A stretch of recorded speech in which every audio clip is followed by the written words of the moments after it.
Imagine you are diving in one of the oldest seas in the world. The water is warm near the surface, but as you descend, it cools. At 70 meters, the sunlight disappears completely. You only see what your flashlight illuminates, and the beam of light reveals the bottom inch by inch, and then you see it. In the middle of the sediment, covered in coral, as if the sea itself were trying to hide it, there is a structure for which there is no possible geological explanation. Circular, symmetrical, with spokes, a chariot wheel, not one that resembles a wheel, a real wheel, with military proportions, of the type the most powerful army of antiquity used to go to war.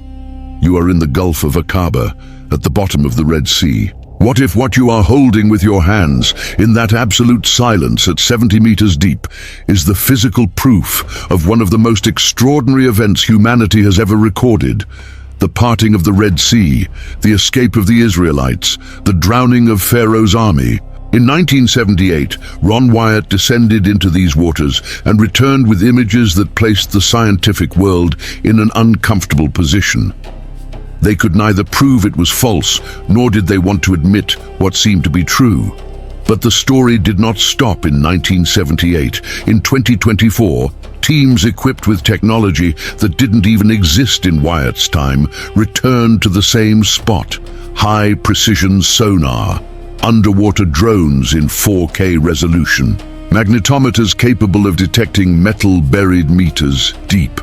What they mapped at the bottom of that gulf was a debris field nearly 2.5 kilometers long, with symmetrical anomalies arranged in rows, in a pattern that no natural geological process is capable of producing. Chariot wheels, bones, metallic structures, all at the exact geographic point where the Bible says Pharaoh's army was swallowed by the sea. What lies at the bottom of the Gulf of Aqaba is not a theory. It is geographic coordinates, it is sonar data, it is camera imagery, and it is far too disturbing to be a coincidence. To understand what is at the bottom of the Gulf of Aqaba, you first need to understand what should be there, if the biblical story is true. The book of Exodus describes one of the most dramatic events of the Old Testament. An entire nation of slaves, the Israelites, fleeing Egypt under the leadership of Moses after a series of devastating plagues. The narrative culminates in an impossible scene: the Red Sea opening in the middle, creating a corridor of dry land flanked by walls of water through which the Israelites cross in safety. Pharaoh's army, which pursued them with chariots and cavalry, is swallowed when the waters close. It is a story that billions of people know, but what few realize is how historically specific it is. The Exodus is not a vague narrative. It mentions place names, travel routes, approximate numbers of people, types of military equipment, and even details about the social structure of Egypt at the time. And it is exactly this specificity that makes the absence of archaeological evidence so baffling and so fiercely debated among historians, archaeologists, and theologians for more than 1 century.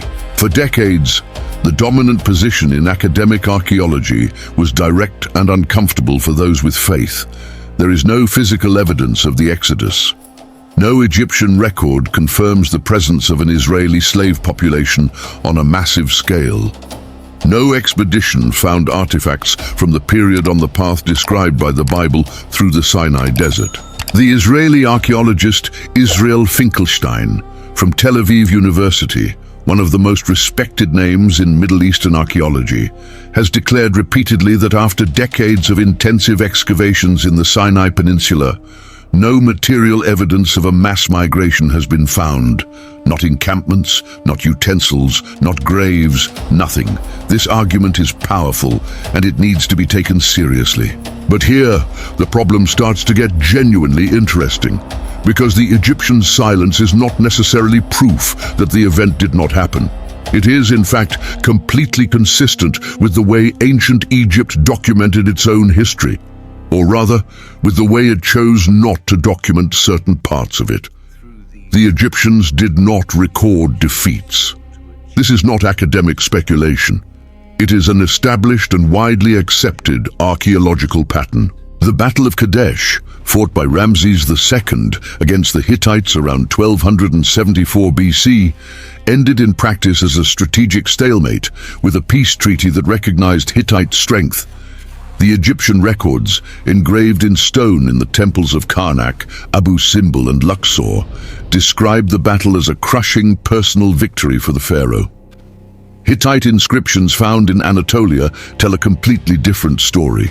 The same pharaoh who ordered his triumphs to be carved into every available surface would have had no interest, political, religious, or strategic, in recording that his army was destroyed while pursuing fugitive slaves.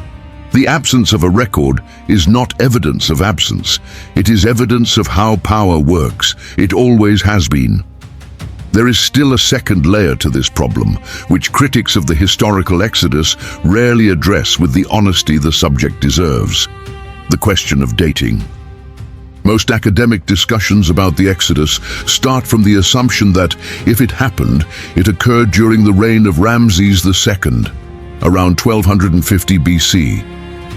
This date was popularized by the cinematic epic The Ten Commandments by Cecil B. DeMille, released in 1956, and ended up becoming the standard cultural reference for entire generations. The problem is that this dating is not a consensus even among the researchers themselves, who take the historicity of the Exodus seriously.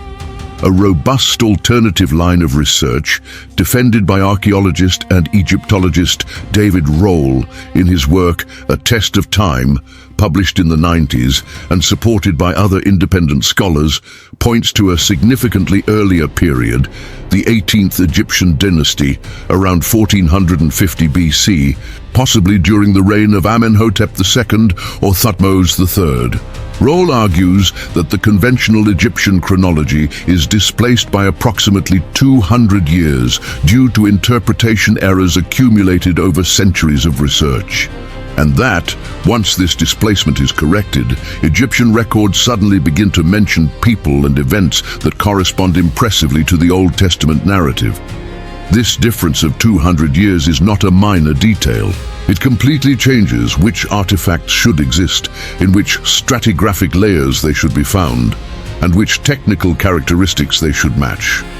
And it is exactly here that the chariot wheels found at the bottom of the Gulf of Aqaba enter with full force, because the objects photographed and catalogued on that seabed do not correspond to the design of military chariots from the period of Ramses II. They correspond to the specific design of chariots from the 18th dynasty. Wheels with 4 spokes, with 6 spokes, with 8 spokes.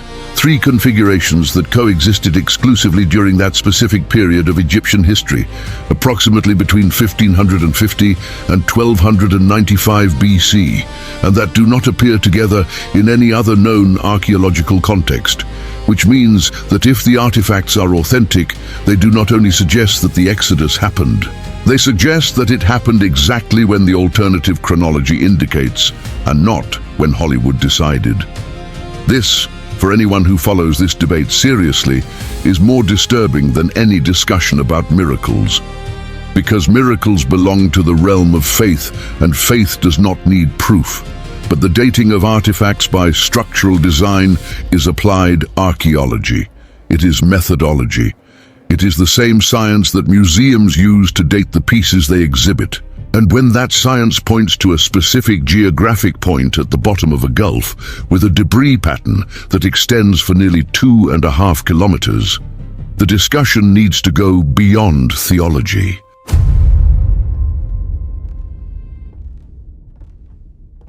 Ron Wyatt was not the type of person the Academy usually takes seriously. Born in 1933 in the state of Kentucky in the United States, Wyatt spent most of his adult life working as an anesthetist at a clinic in Nashville, Tennessee. He did not have a doctorate in archaeology. He had no link to any university. He did not publish in peer-reviewed scientific journals. What he had was a well-read Bible, a curiosity that bordered on obsession, and a physical willingness to go to places where professional archaeologists rarely ventured without institutional funding. The story of how Wyatt arrived at the Gulf of Aqaba begins years before the dive of 1978.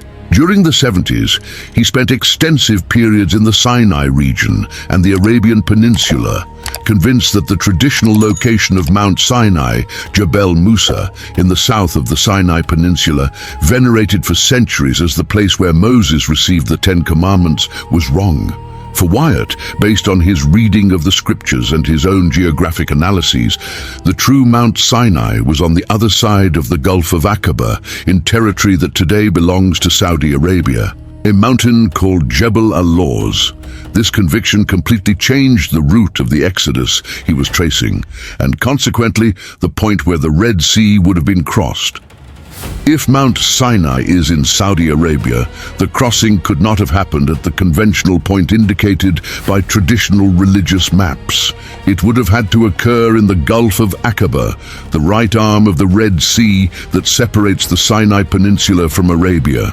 And within the Gulf of Aqaba, there was a specific point that caught Wyatt's attention: Nuweiba Beach, on the Egyptian side, where a submerged sand platform extends through the bottom of the Gulf toward the Saudi coast on the other side.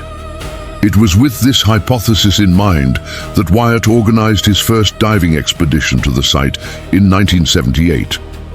What he found in the first dives was disconcerting enough that he returned to the site repeatedly over the following years.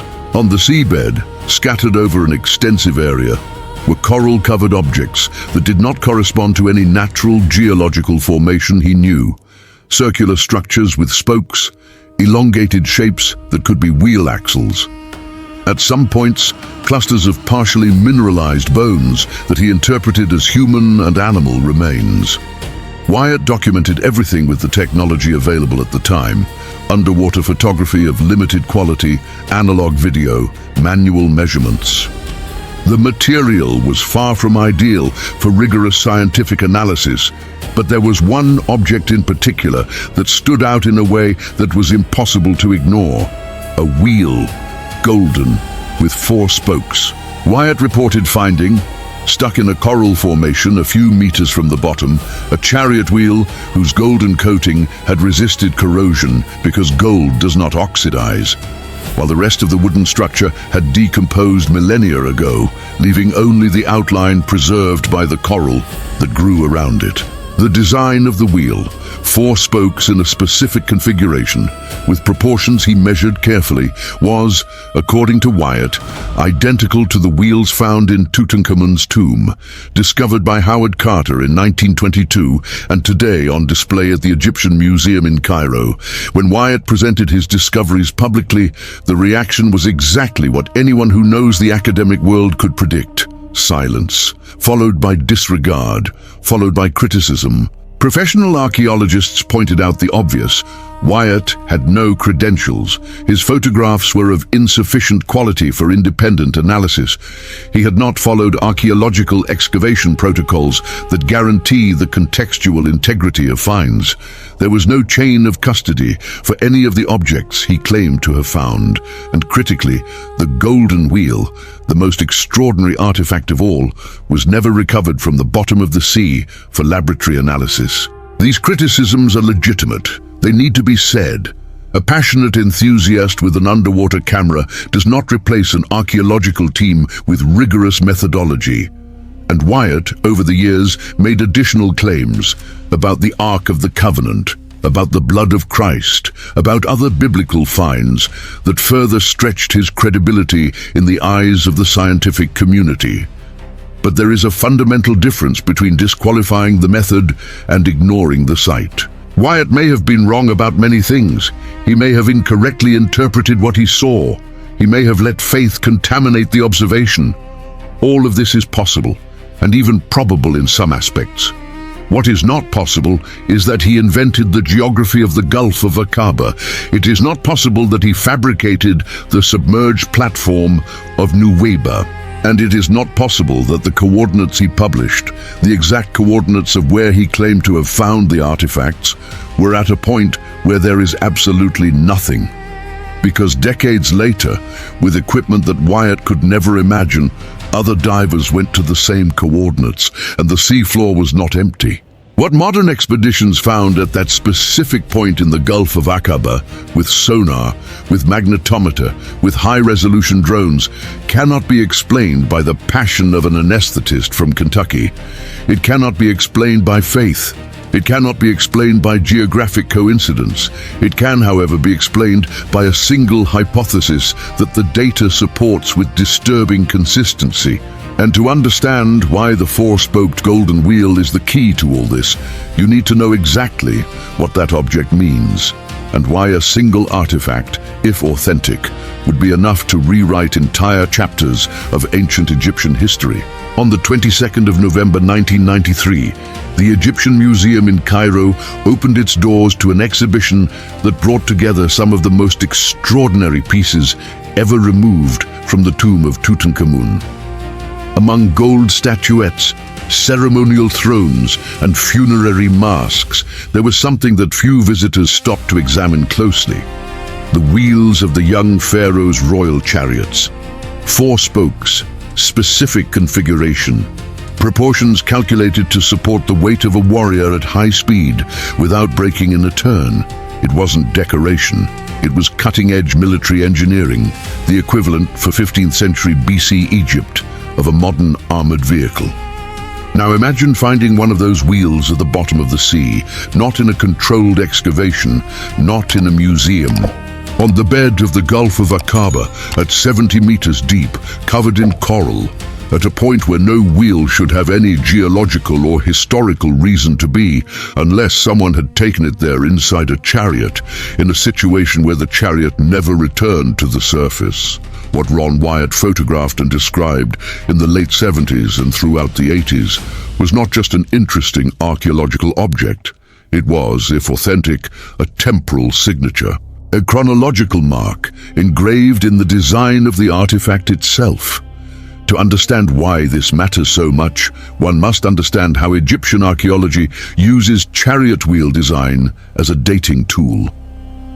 Chariots arrived in Egypt around 1550 BC, brought by the Hyksos, a people of Semitic origin who dominated northern Egypt for approximately 100 years before being expelled by the pharaohs of the 18th dynasty. From that moment on, the Egyptians not only adopted the chariot, but they also adopted and perfected its engineering with impressive speed. The first Egyptian wheels had 4 spokes, a simpler structure, easier to manufacture, suitable for the first models of war chariots. Over time, Egyptian military engineers realized that increasing the number of spokes distributed weight better along the rim, reducing stress on each individual spoke and increasing durability in high-speed maneuvers. They moved to 6 spokes, then to 8. This process of technological evolution occurred over approximately 250 years, between 1550 and 1300 BC approximately. The decisive archaeological detail is this: the 3 designs, 4, 6, and 8 spokes, coexisted exclusively during the 18th dynasty. Before that dynasty, only 4-spoked wheels existed. After it, the 6-spoke design became the standard, and the other 2 fell into disuse. Finding the 3 types together in the same place is a chronological signature that points to a time window of approximately 250 years, and only to that specific period of Egyptian history. It is not a theory, it is applied comparative archaeology, the same method that museums all over the world use to date pieces without inscriptions. When modern expeditions mapped the bottom of the Gulf of Aqaba and identified circular structures with different configurations of spokes, 4, 6, and 8, in the same debris field, the archaeological significance was immediate for any expert who looked at the data honestly. That was not a shipwreck from an era. It was the trail of a single event occurring at a single moment, involving military equipment of a single armed force, the Egyptian, during a period that overlaps with disturbing precision with the alternative chronology of the Exodus proposed by David Rohl and other researchers. But let's return to the golden 4-spoked wheel that Wyatt claimed to have found. Gold is a metal that does not react with salt water. It does not oxidize, it does not corrode. A gold structure submerged for 3,000 years at the bottom of the Red Sea would be, in theory, in surprisingly good condition, while any organic material around it, like the wood of the wheel rim, would have completely decomposed, leaving only the outline preserved by the coral that grew around the golden structure over the centuries. This is exactly what Wyatt described, and it is exactly what would be expected from the point of view of marine chemistry. The problem is that the wheel was never recovered for analysis. Wyatt claimed that the Egyptian authorities, aware of the discovery, denied permission for the removal of the artifact from the seafloor. Other researchers who tried to locate the exact object in the following decades reported difficulties. Visibility at that point in the Gulf is variable. Currents shift sediment, and coral grows over coral in layers that make visual identification extremely difficult without specialized equipment. The absence of laboratory analysis of the Golden Wheel is the biggest weak point of Wyatt's entire narrative. And it is a real weak point, not one fabricated by skeptics in bad faith. But there is something that criticism of Wyatt's method frequently ignores. He is not the only one who found wheels in that location. In independent expeditions carried out by researchers with no connection to Wyatt, some of them declared skeptics who went to the site specifically to disprove the claims, structures consistent with chariot wheels were identified repeatedly at the same coordinates, not always at the exact same point, not always with the same visual clarity, but with enough frequency that the hypothesis that there is absolutely nothing on that seafloor is increasingly difficult to sustain. And when the teams of 2024 arrived with side-scan sonar and high-precision magnetometers, the question was no longer whether there was something there. The question became the size of what was there. And the size, as you are about to discover, is the most disturbing data point of all. There is a moment in any serious investigation when the evidence stops being circumstantial and starts being structural. When you stop discussing interpretations and start discussing physical facts that are there, measurable, independent of any religious belief or academic skepticism. The geography of the Gulf of Aqaba is that moment. The Gulf of Aqaba is the right arm of the Red Sea, a strip of water that extends for approximately 190 kilometers between the Sinai Peninsula on the Egyptian side and the coast of Saudi Arabia on the other side. It is a deep gulf, exceptionally deep for its dimensions. At some points, the bottom is more than 1,800 meters below the surface, deeper than most Mediterranean seas. The side walls of the Gulf drop abruptly, like a submerged canyon, without beaches or gentle access ramps. Crossing this gulf by swimming or on foot if the water receded would be impossible in most of its length. The side slopes are too steep. The bottom is too deep, except at a single point. At the level of the city of Nuweiba, on the Egyptian side of the Gulf, there is a geographic formation that has no parallel at any other point on the coast. A submerged platform of sand and sediment projects from the beach toward the bottom of the Gulf, creating a gradual ramp that descends relatively smoothly to approximately 70 meters deep, and then connects on the other side to a similar ramp that rises toward the Saudi coast. The result is a kind of submerged natural bridge, a passage, a corridor. The width of this platform, measured by bathymetry, the technique of mapping the sea floor using sound waves, is approximately 8 kilometers at its widest part. The total length from one coast to the other is about 26 kilometers. The slopes on the sides of this platform are steep, in some points almost vertical, creating exactly the type of lateral barrier that would make any deviation from the central route extremely dangerous. Now read chapter 14 of the book of Exodus, specifically verse 22. And the children of Israel went into the midst of the sea upon the dry ground, and the waters were a wall unto them on their right hand and on their left. Walls of water on the right and on the left. If you were crossing that submerged platform of Nuweiba with the dry bottom under your feet, The water receded to the sides. The steep slopes of the Gulf would create exactly that configuration. Walls of water on the right and on the left. Not as a poetic metaphor, as a precise geographic description of someone who was walking through the center of a platform flanked by abysses.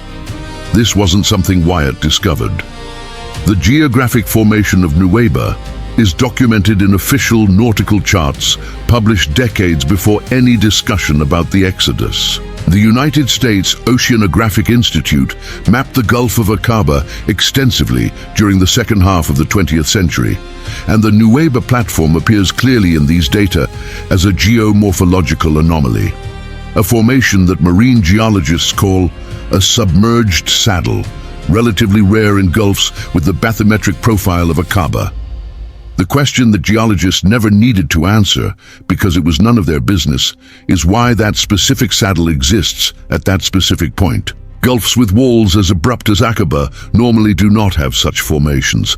The Nuweiba platform is an exception, an anomaly, a passage in a place where there should be no passage. But the geography of Nuweiba is not just the submerged platform. It is also what exists on this side, on the Egyptian side.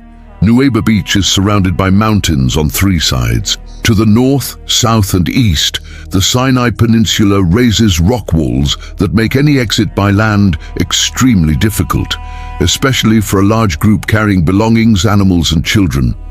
The only natural exit is to the west, back to Egypt, from where the Israelites would have fled, or into the Gulf.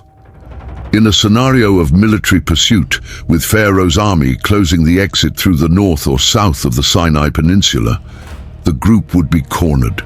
With the sea in front and mountains on the sides, with no visible exit. It is exactly what Exodus describes in chapter 14, verse 11, when the Israelites complained to Moses, "Because there were no graves in Egypt, hast thou taken us away to die in the wilderness? Wherefore hast thou dealt thus with us, to carry us forth out of Egypt?" They were cornered, and they were afraid. The geographic description of the panic is consistent with a natural trap, not with a quiet walk toward a previously planned crossing. The consistency between the biblical narrative and the physical reality of Nuweiba is not perfect. There are gaps. There are aspects of the Exodus description that do not yet have an identified physical correspondence. But the correspondence that does exist, the submerged platform, the steep walls, the geographic cornering of the beach, is too specific to be dismissed as coincidence by anyone willing to look at the maps honestly. And there is an additional data point that rarely appears in popular discussions on the subject, but which researchers who worked with bathymetry in the Gulf of Aqaba know well. The Nuweiba platform is not flat. It has a gentle curvature that, from a top perspective, vaguely resembles the shape of a delta, wider at the edge of the Egyptian beach, narrowing slightly in the middle of the Gulf and widening again near the Saudi coast. This shape is not random.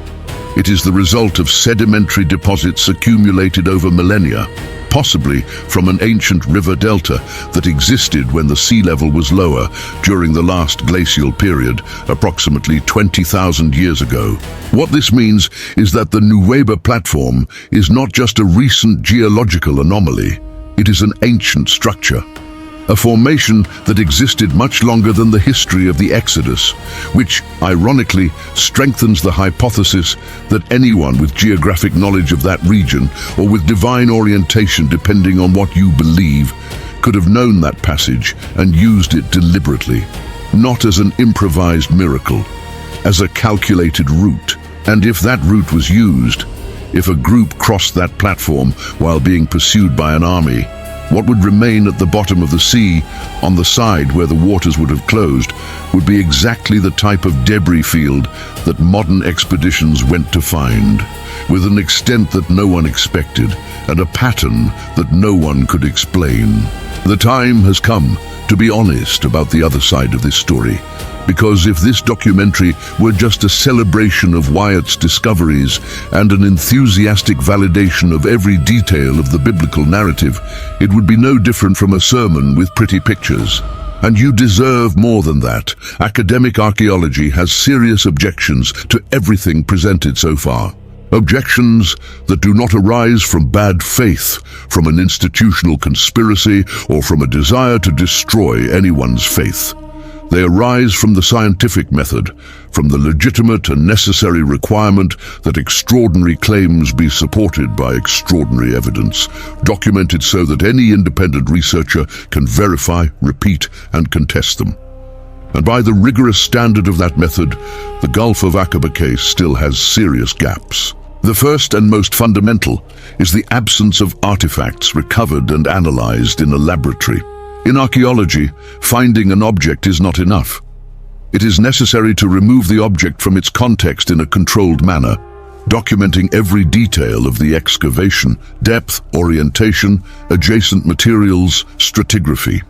It is necessary to subject the object to chemical, radiometric, and comparative analysis. It is necessary to publish the results in peer-reviewed journals, exposing the methodology to the scrutiny of other specialists. None of this was done with the objects Wyatt claimed to have found. No chariot wheel was recovered from the bottom of the Gulf of Aqaba and subjected to independent laboratory analysis.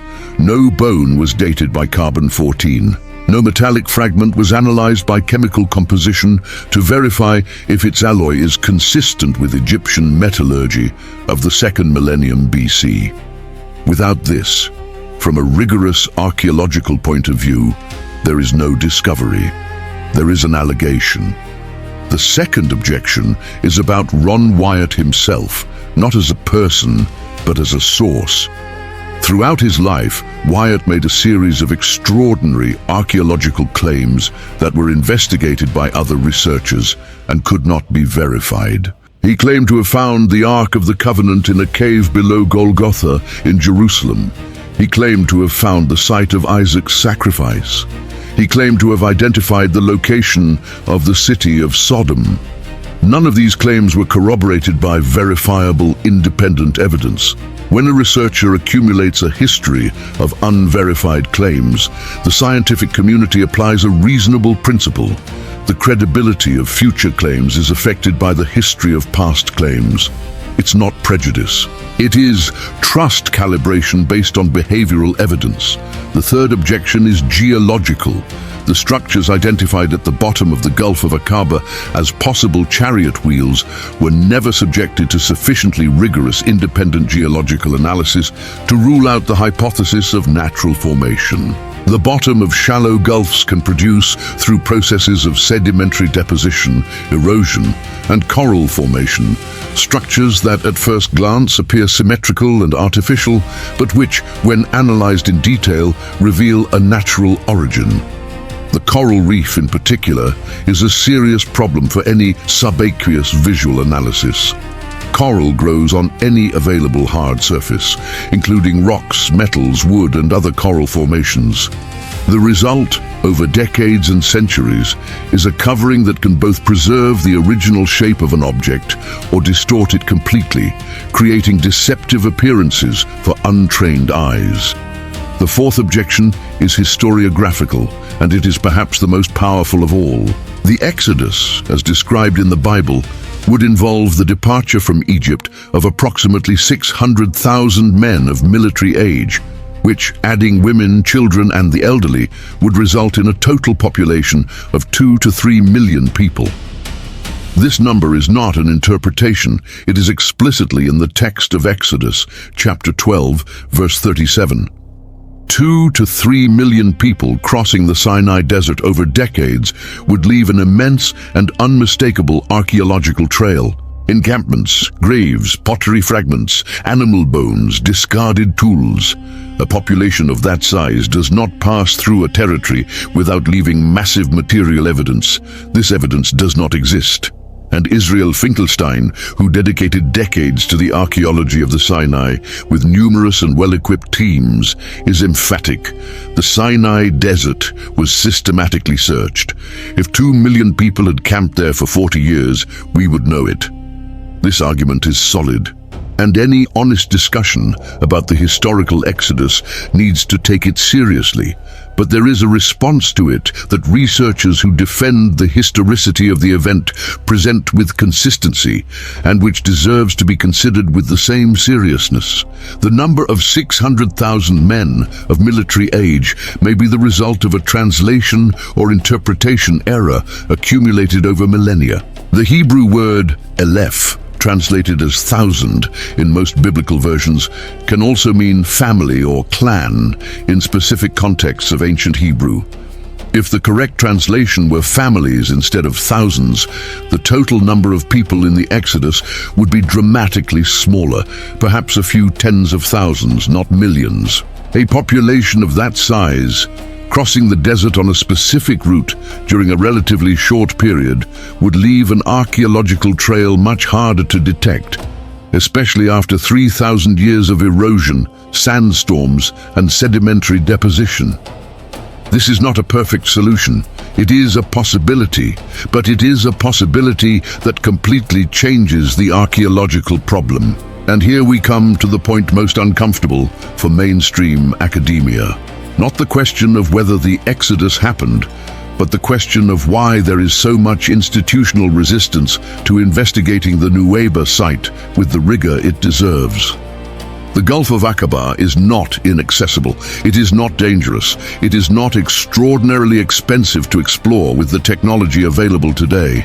And yet, no prestigious university, no national museum, no government archaeological agency has launched a formally funded and methodologically rigorous expedition to investigate the anomalies at the bottom of that gulf.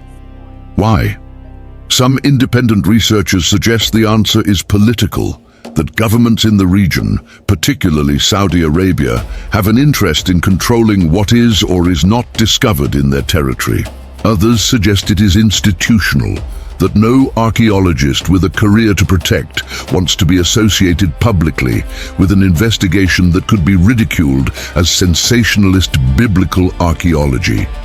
Whatever the reason, the practical result is the same.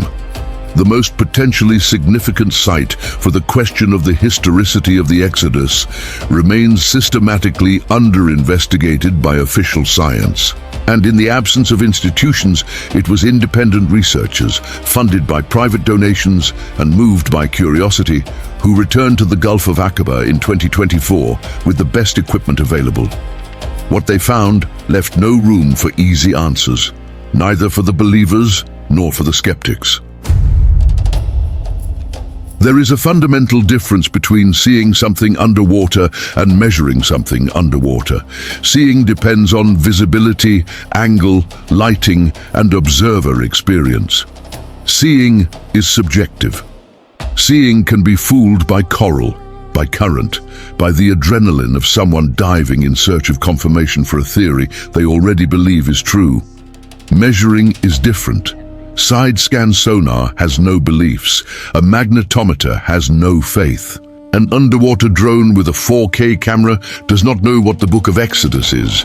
These instruments collect data, numbers, frequencies, coordinates, magnetic anomalies expressed in nanoteslas, bottom profiles expressed in meters, geometric patterns expressed in measurable proportions. And it was exactly with this arsenal that the teams of 2024 descended into the Gulf of Aqaba. The main expedition, documented in records that circulated in independent research communities throughout 2024 and 2025, was organized by a consortium of researchers with no formal university affiliation, but with access to professional-grade equipment, the type of equipment used by subsea prospecting companies and commercial marine archaeology teams. Funding came from private donors, mostly linked to biblical research organizations in the United States and Europe. The choice of equipment was deliberate and strategic. Side-scan sonar, an instrument that emits sound pulses horizontally from a torpedo towed by the boat, creating a detailed acoustic image of the bottom, was chosen because it allows covering large areas quickly and identifying relief anomalies with centimeter precision. The magnetometer was included because metallic objects, such as chariot wheels with bronze or iron components, disturb the local magnetic field in a measurable way, even when buried under layers of sediment and coral. Underwater drones with 4K cameras completed the set, allowing high-resolution visual inspection of the points identified by the sonar and the magnetometer without the need for human diving at great depths, which significantly increases the possible working time and reduces the risk of evidence contamination by inadvertent physical contact. The team spent approximately 3 weeks at the site, systematically covering the submerged Nuweiba platform in parallel passes spaced 50 meters apart, the equivalent of sweeping a football field line by line, ensuring that no area was left uncovered. The first days produced data consistent with what was already expected. The platform formation confirmed by bathymetry, the steep side slopes precisely documented, the maximum depth of the central saddle recorded at approximately 72 meters at the deepest point. And then, on the 5th day of the operation, the sonar began to show something different. In the eastern portion of the platform, the side that points toward the Saudi coast, where the waters would have closed according to the biblical narrative, the bottom profile began to show anomalies. Not isolated points, as would be expected from individual rock formations or large individual corals. Linear, continuous, arranged in an orientation that roughly followed the direction perpendicular to the axis of the platform. That is, in the same direction in which a pursuing force would come from the Egyptian side toward the Saudi coast. The anomaly field extended for approximately 2.5 kilometers in length and between 300 and 500 meters in width, a total area of more than 1 square kilometer of seafloor, with disturbances that the sonar could not classify as natural formation. The magnetometer confirmed what the sonar had suggested. Throughout that entire area, the instrument recorded fluctuations in the local magnetic field that indicated the presence of metallic material, not concentrated at a single point, as would be expected from a conventional shipwreck, but distributed diffusely throughout the entire extent of the anomaly field. Metal, scattered over more than 1 square kilometer of sea floor, at 70 meters deep, in a formation that does not correspond to any conventional shipwreck pattern recorded in the marine archaeology literature. Drones were sent to the points of highest magnetic intensity identified by the magnetometer, and the images that came back confirmed what the instrumental data already indicated: circular structures of different sizes, some completely covered in coral, visible only as symmetrical bumps on the bottom. Others partially exposed with discernible internal geometry, spokes, axles, rim outlines, elongated shapes that could be chariot axles, agglomerations of material that drone operators with experience in marine archaeology described in reports as consistent with remains of mineralized wooden structures covered by calcareous encrustations. None of these objects were removed from the bottom.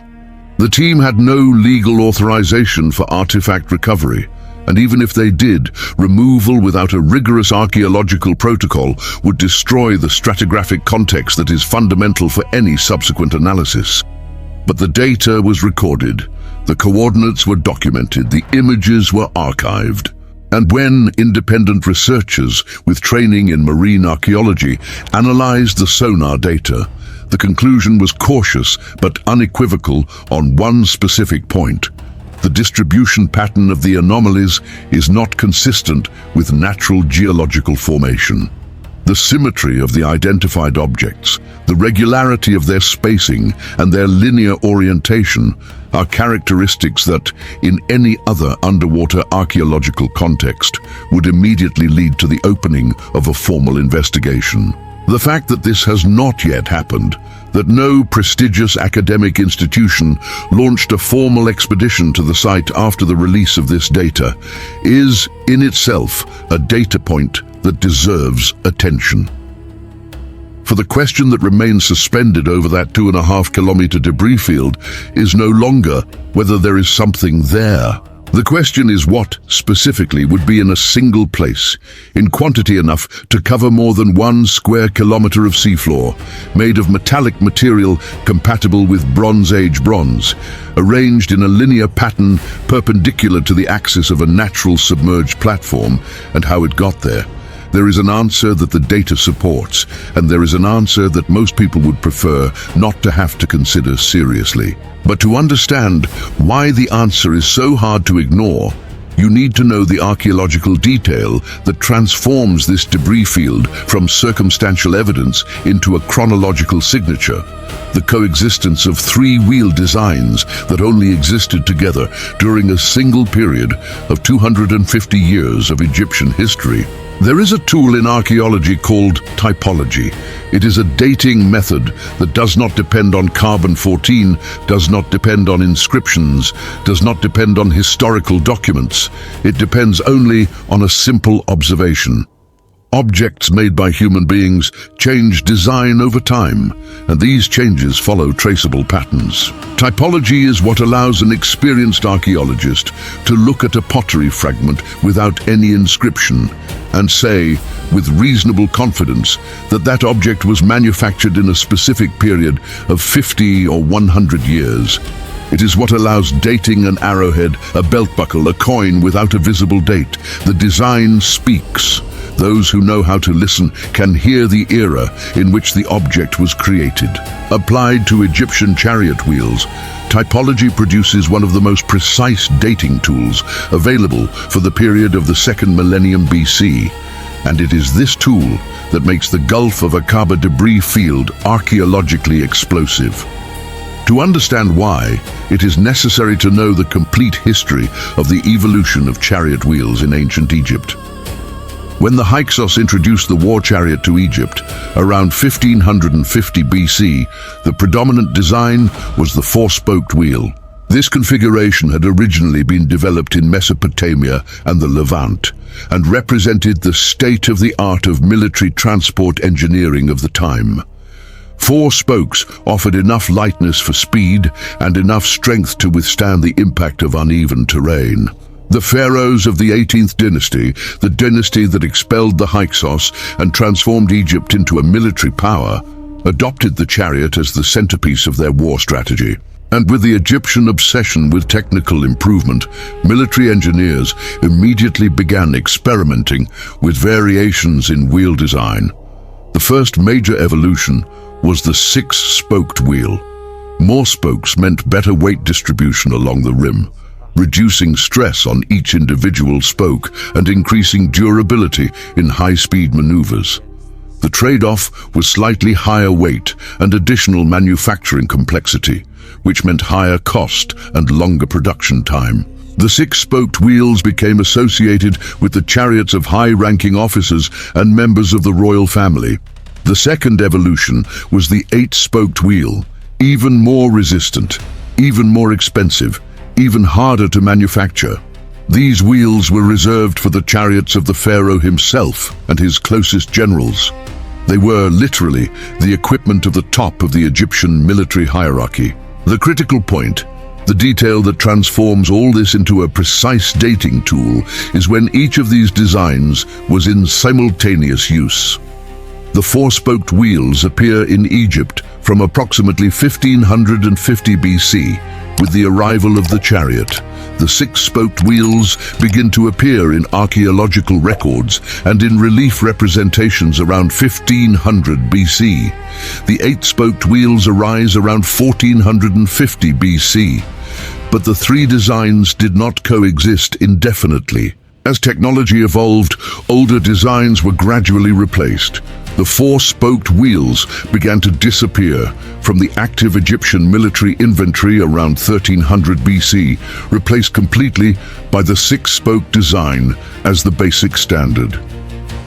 The 8-spoked wheels, due to their rarity and cost, continued in ceremonial use for longer, but were also eventually replaced. The result of this evolutionary process is a very specific time window in which the 3 designs coexisted in the active military inventory of the Egyptian army. approximately between 1450 and 1300 BC. 150 years, a maximum of 200 if we consider transition periods. This window corresponds, with a precision that makes researchers pause, to the reign of Amenhotep II, the pharaoh whom David Rohl and other defenders of the revised chronology identify as the Pharaoh of the Exodus. Amenhotep II ruled Egypt approximately between 1450 and 1425 BC. He was the son of Thutmose III, the greatest military conqueror in Egyptian history, and inherited an army at the height of its technological and logistical power. His army would have had chariots of all three designs: 4 spokes for the line troops, 6 spokes for the officers, 8 spokes for the generals, and for the pharaoh himself. If that specific pharaoh's army was destroyed in the Gulf of Aqaba, what would remain at the bottom of the sea would be exactly a mix of the 3 designs, because that was exactly what made up the chariot inventory of the Egyptian army in that specific period. And that is exactly what the expeditions documented at the bottom of that gulf. Not wheels of a single design, as would be expected if the objects were coincidentally symmetrical natural formations. Not wheels of 2 designs, as could be explained by equipment from different periods mixed by currents over the centuries. 3 designs, coexisting, in the same debris field, in a distribution pattern that researchers describe as consistent with the scattering of a large number of similar vehicles in a single and simultaneous event. In marine archaeology, when you find a shipwreck, dating by the design of the artifacts is one of the first tools applied. If you find a ship with anchors of a specific type, cannons of a specific model, pottery of a specific style, you can date the wreck with reasonable precision, even without any document. The Gulf of Aqaba debris field is being dated by the same logic, and the dating points consistently to the same period, the 18th Egyptian dynasty, in the first half of the 15th century BC. This does not prove the Exodus. One must be absolutely clear about this. Typological dating points to a period, not to a specific event. There could be other explanations for the presence of 18th dynasty Egyptian military equipment at the bottom of the Gulf of Aqaba: a military transport shipwreck, an unknown naval battle, an undocumented crossing accident. But each of these alternative explanations has a problem. None of them are supported by any other available historical or archaeological data. There is no record of a naval battle in the Gulf of Aqaba during the 18th dynasty. There is no record of an Egyptian military operation that involved crossing the Gulf in this period. There is no known historical reason why large-scale Egyptian military equipment should have been at that specific point in the Gulf in that specific period, except one. And that exception is written in a text that is more than 3,000 years old, and which describes, with geographic details that continue to make sense when you put them on the map, exactly the type of event that would produce exactly the type of debris field that is being found there. What is missing now is not evidence. What is missing is access. And access on the Saudi side of the Gulf of Aqaba is a problem that goes far beyond archaeology.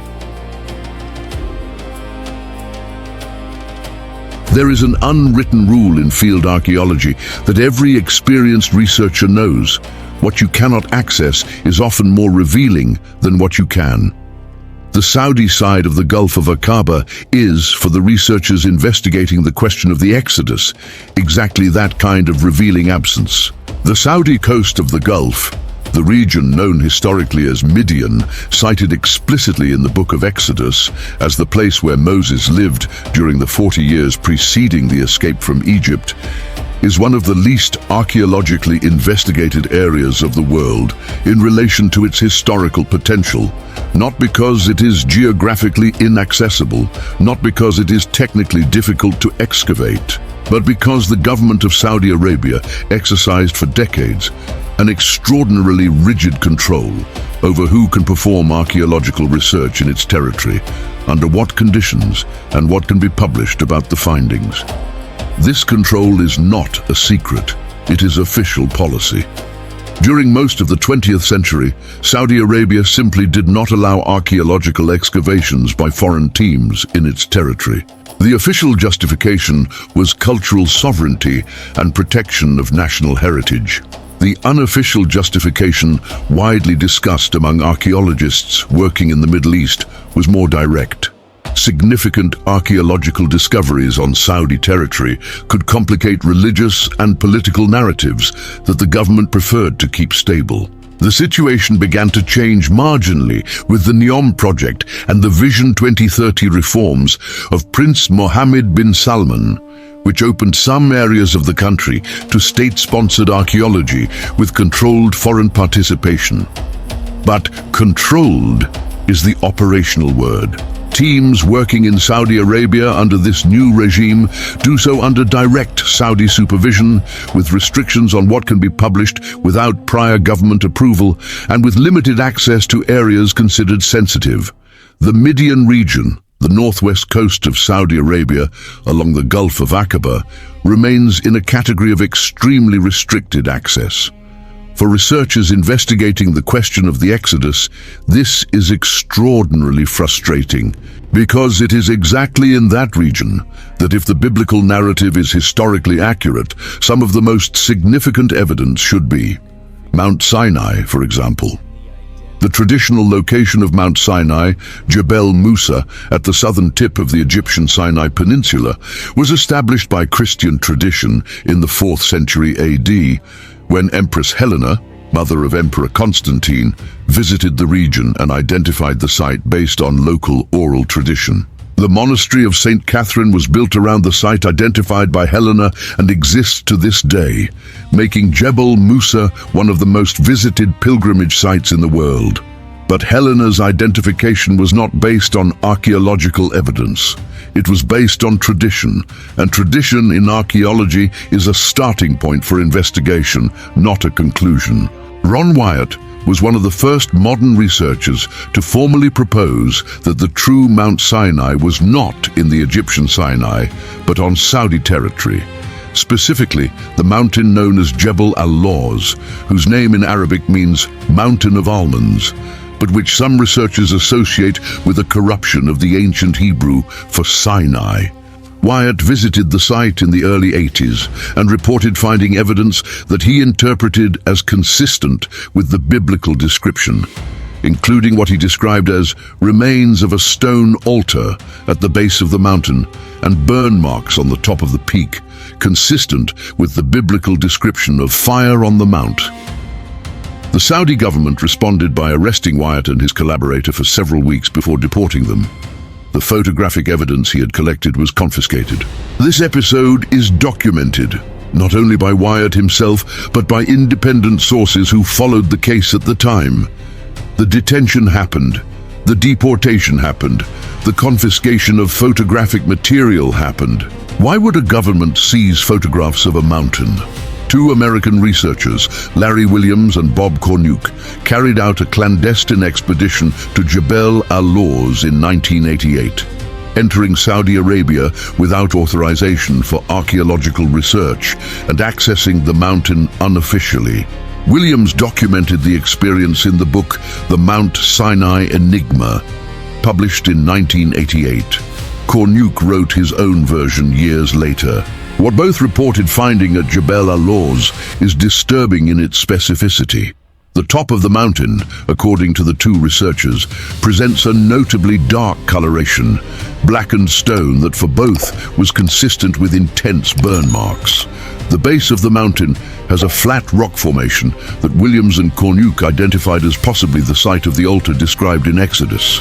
And in the region around the mountain, they reported finding petroglyphs, stone carvings, that included representations of bovines which, according to their interpretation, could be consistent with the biblical description of the golden calf that the Israelites would have worshipped while Moses was on the mount.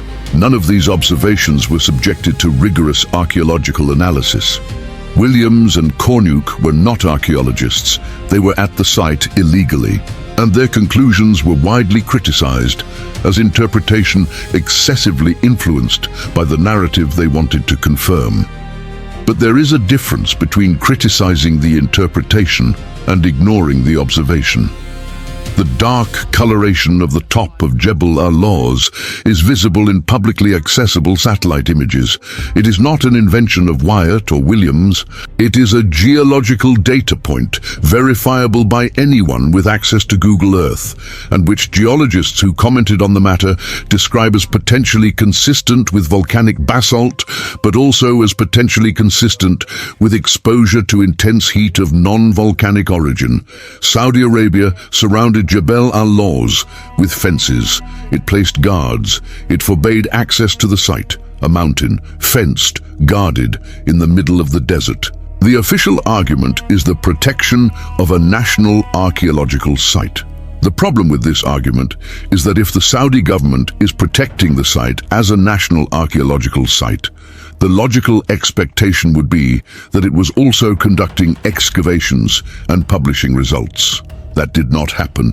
No results of archaeological excavation of Jebel al-Lawz were published by the Saudi government. The silence, once again, speaks louder than any official statement.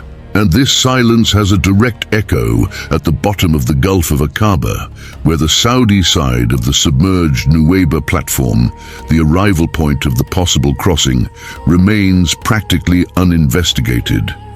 The expeditions of 2024 worked mainly on the Egyptian side and in the center of the platform, where international waters allow operation without Saudi authorization.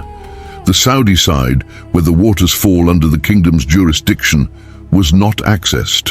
What is at the bottom of the Gulf of Aqaba on the Saudi side, if there is anything there beyond what has already been mapped by sonar in neutral waters, remains unknown.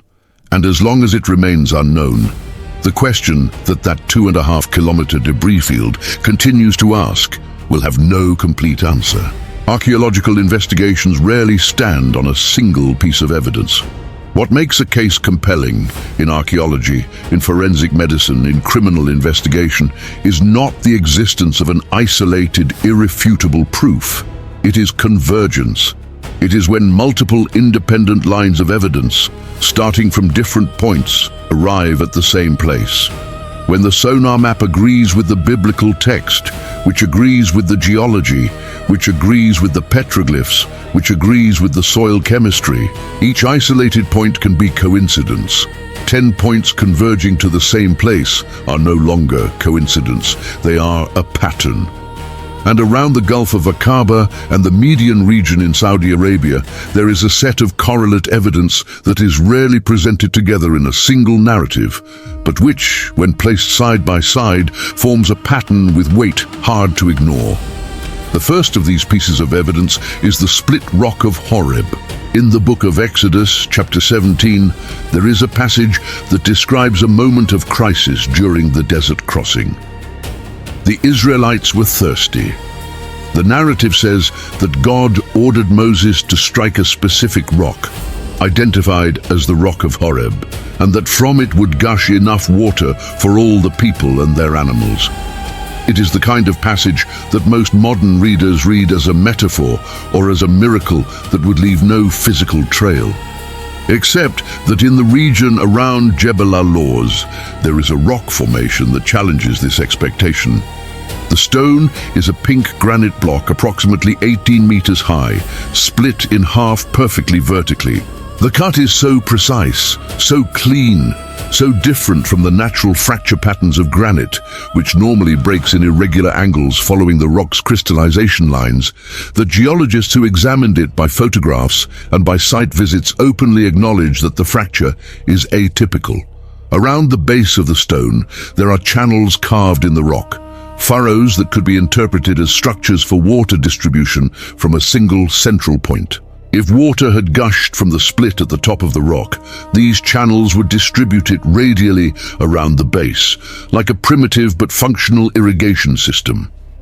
The soil around the stone presents, in satellite image analyses, a coloration different from the surrounding terrain, darker, wetter in terms of mineral composition, as would be expected from soil that was repeatedly soaked over an extended period and then dried. Bob Cornuke visited the split rock of Horeb, located in a region called Al-Bad, approximately 120 kilometers south of Jebel al-Lawz, and described it in detail in his writings. The formation exists. It is verifiable. It is documented in publicly available satellite images, and the Saudi government also fenced this site. Another stone, another fence, another official silence. The second correlate evidence is what researchers call Moses' altar.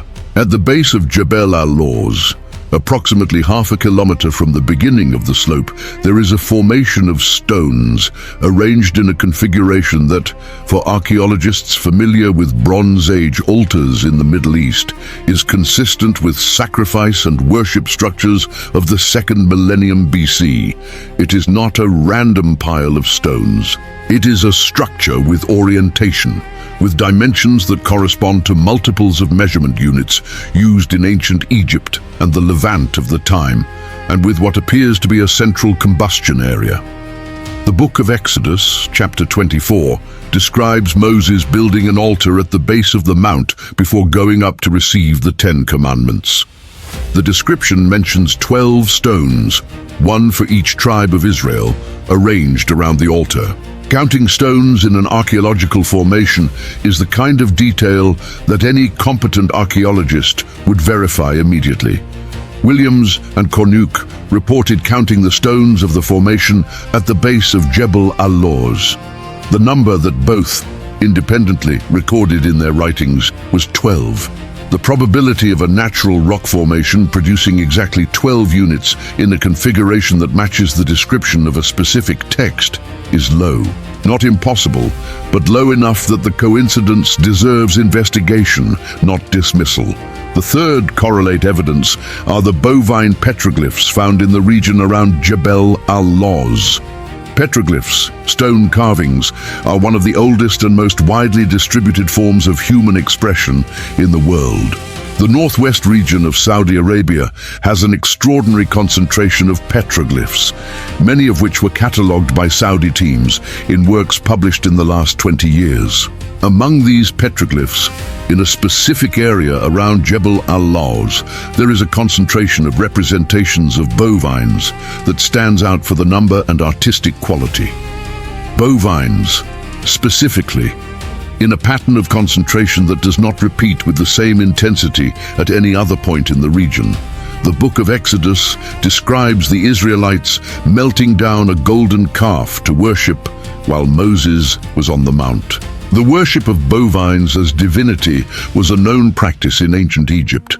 The god Apis was represented as a bull, and the cult of the bull Mnevis was based in Heliopolis. Israelites who had lived in Egypt for generations would have had intimate contact with this iconography.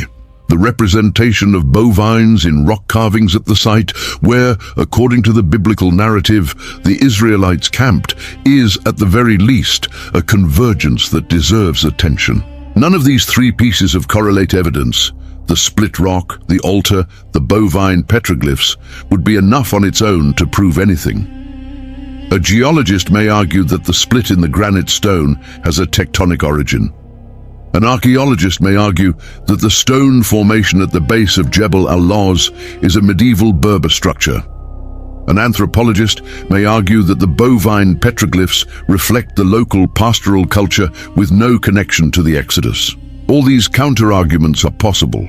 They are legitimate, they are part of the scientific process, but what none of them can do is explain why all these formations are concentrated in the same geographic region, around the same mountain, in a radius of approximately 50 kilometers from a point that the bathymetry of the Gulf of Aqaba identifies as the arrival point of the submerged Nuweiba platform. And in a radius of 200 kilometers from that same point, in a region the Bible calls Kadesh Barnea, Other researchers have identified formations that they interpret as consistent with large temporary encampments, circular stone structures that could be tent bases, ancient water sources today dry, traces of movement corridors that suggest the repeated transit of large human groups.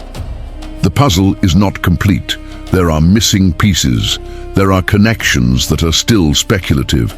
There is evidence that needs more rigorous analysis than it has received to date. But the outline of the puzzle, the general shape that emerges when you put all the available pieces on the map at the same time, has a coherence that is becoming increasingly difficult to attribute to chance. And in 2026, while this puzzle is still being assembled, the debate among the researchers who dedicate themselves to this question has reached a point of tension that did not exist 20 years ago. Because the data has changed, technology has changed, and the questions that can be asked with scientific precision have changed with them.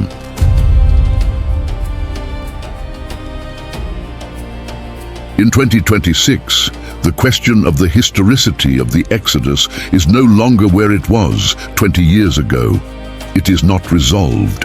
It is more complex.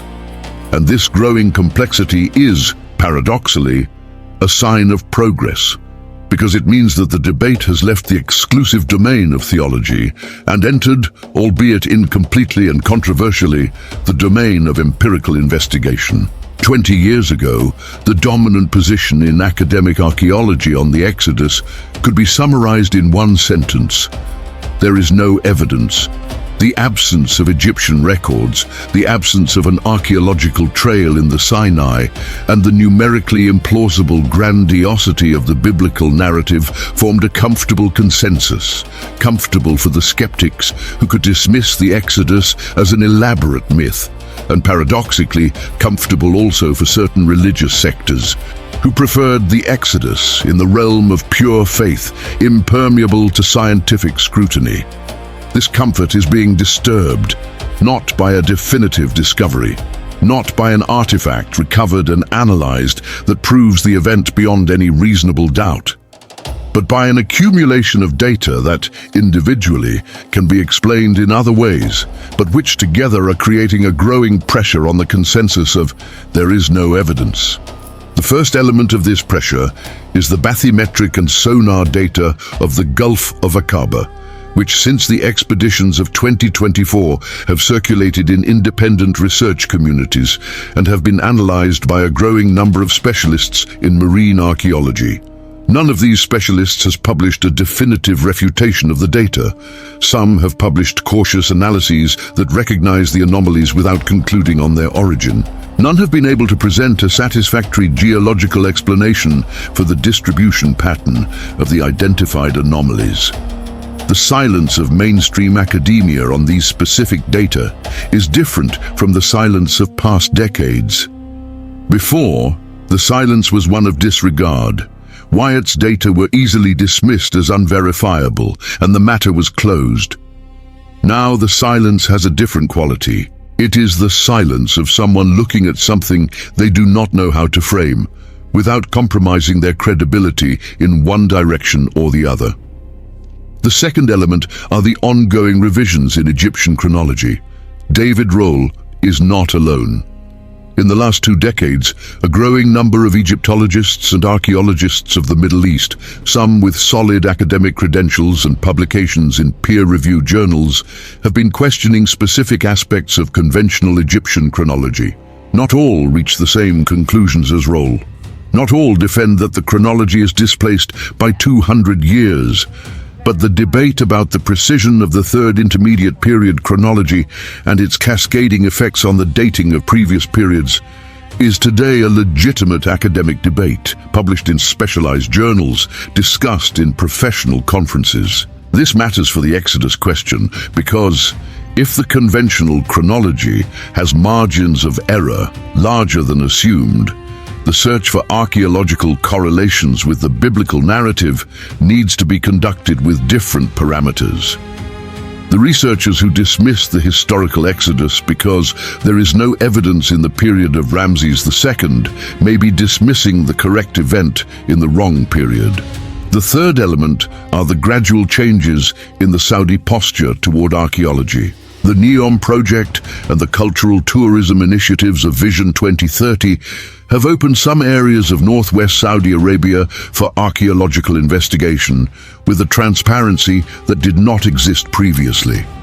Saudi researchers and authorized international teams have published works on pre-Islamic sites in the Alula and Hegra region that 20 years ago were completely inaccessible. The Midian region, the area around Jebel al-Lawz and the coast of the Gulf of Aqaba, is not included in this opening, yet. But the general trend toward greater archaeological transparency creates an incremental pressure on the specific isolation of that region. Researchers working in Saudi Arabia with official authorization report in private conversations that the question of Jebel al-Lawz is treated by the Saudi government with a sensitivity that goes beyond simple conventional archaeological protectionism. The fourth element is technological, and it may be the most transformative of all. High-resolution satellite imagery commercially available in 2026 allows surface analysis with precision that makes it increasingly difficult to maintain the isolation of archaeological sites from independent scrutiny.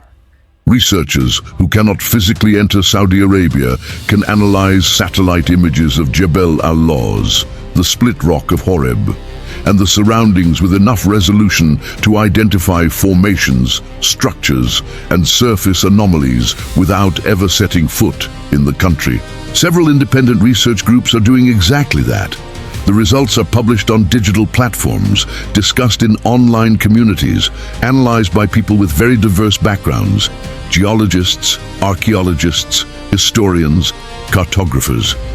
It is a decentralized and imperfect form of investigation, but it is producing a growing volume of observations that will eventually need to be answered by those who have physical access to the sites. But amid all this movement, in the sonar data, in the chronological revisions, in the gradual Saudi opening, in the satellite analysis, there are questions that in 2026 still have no answer, and that need to be named with honesty. The first, are the objects identified at the bottom of the Gulf of Aqaba really artificial artifacts, or are they natural formations that hope and sonar equipment have made ambiguous? Without recovery and laboratory analysis, this question has no definitive answer. And without authorization from the Egyptian government for recovery operations at the site, this answer may take years or decades to arrive. The second, if the artifacts are real, do they prove the biblical Exodus specifically, or do they prove only the presence of 18th dynasty Egyptian military equipment at that point in the Gulf for reasons that may have other explanations? The distinction matters.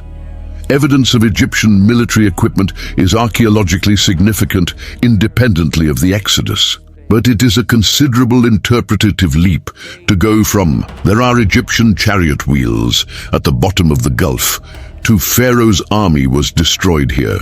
The third, even if the historical Exodus is archaeologically confirmed at some point, what does that mean for the people who have read this story as a narrative of faith for millennia? The archaeological answer and the theological answer are not the same question, and confusing them in any direction is a mistake that both skeptics and believers make with disconcerting frequency. What is clear in 2026 is that the debate will not go away. Data continues to be collected. Researchers continue to go into the field. Satellite images continue to be analyzed. And the bottom of the Gulf of Aqaba continues to guard at 70 meters deep in the dark green silence of those waters, whatever is there. The definitive answer may be a formally authorized archaeological expedition away, or it may be decades of political negotiations, jurisdictional disputes, and institutional resistance away. But one thing is certain. The question that Ron Wyatt brought to light when he emerged from those waters in 1978 will not be silenced by any more comfortable academic consensus. The data are there, the coordinates are public, and the seafloor has no political agenda. Return for a moment to that dark green water. At 70 meters deep, in the absolute silence of the Gulf of Aqaba, there is a debris field that extends for nearly 2.5 kilometers. Circular structures with spokes. Metallic material scattered over more than 1 square kilometer of seafloor. A fenced and guarded mountain on the other side of the Gulf that no one has official permission to excavate. A granite stone split with surgical precision in the middle of the Saudi desert. An altar of 12 stones, bovine carvings concentrated exactly where a 3,000-year-old text says they should be. Each isolated piece can be explained in another way. Together, they form an outline that is becoming increasingly difficult to ignore. This is not definitive proof, but it is also not nothing. And now I need to ask you the question that remains suspended during this entire investigation. The question that the sonar data does not answer, that the magnetometers do not resolve, that no satellite analysis will close. If everything presented here were true, if those wheels are real, if that mountain is Sinai, if that submerged platform was the corridor of a crossing that changed the history of humanity, what does that change for you? I want to know your answer in the comments, truly. Not the automatic theological answer, not the reflex skepticism, your real answer after everything you've seen here. Do you believe that the Exodus was a real historical event? Or do you believe it is a powerful narrative that does not need archaeological proof to have value? Or are you, like many serious researchers, exactly in the middle, convinced that something happened, but uncertain about what exactly? Write in the comments. This is the kind of conversation worth having. And if you made it this far, 1 hour and 15 minutes later, you are exactly the type of person for whom this channel exists, because you didn't come for easy entertainment. You came for a real question that has no simple answer. If you are not yet subscribed, subscribe now. Turn on the bell. Because the next video appearing on your screen right now is about another archaeological mystery that official science prefers not to discuss, and which has connections with what you just watched that will surprise you. The bottom of the Gulf of Aqaba is still there. The coordinates are public, and the definitive answer may be an expedition away. Or it may have been waiting for 3,000 years for someone willing to go down to it.